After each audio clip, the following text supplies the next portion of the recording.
Со судно молење со добавувачот пристигнале 20.000 образци за пасоши во земјава. Министерот Тошковски сликовито раскажа како е добиена најновата пратка за патните исправи. Но количината е само 5% од тоа што било првично договорено во август минатата година. Тошковски тврди дека со посебен акт се изменети условите од првичниот договор, со кој биле предвидени многу повеќе образци. Најавува дека ќе се истражува како е дојдено до измена на условите. Заклучно со 18.2. во Македонија требало да пристигнат 400.000 образци. Тој договор со одреден акт е заменет, вака да сум најкоректен во изразувањето, и при тоа заклучно со 18.2.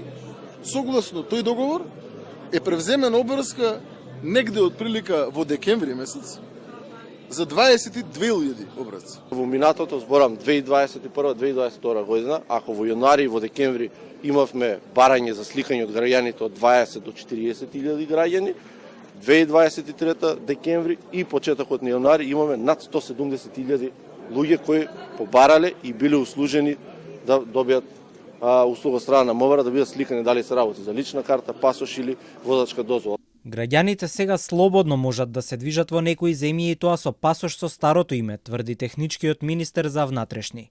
Но за Македонија не важи истото. Од МВР и денес со апел до пратениците да направат законски измени за патните исправи, по истиот принцип како што тоа се направи за возачките дозволи. Тоа решение е 61 пратеник да си ја заработат платата која што ја земаат од истите тие граѓани и да стиснат на тоа пусто копче. Срамота е Македонија да ги зароби граѓаните на територија на која што сме, а при тоа истите слободно може да се движат во рамки на Германија, во рамки на Швајцарија, во рамки на Албанија, во рамки на Косово и така натаму. Во меѓувреме проблеми со замената на македонските пасоши има и во странства. Од МНР преку соопштение информира дека по представништвата во Минхен, Бон и Берн, сега во сабота и недела во 2 смени ќе работи и генералниот конзулат во Венеција. Ова ќе трае се до нормализирање на ситуацијата и намалување на барањата на нашите државјани за конзуларни услуги.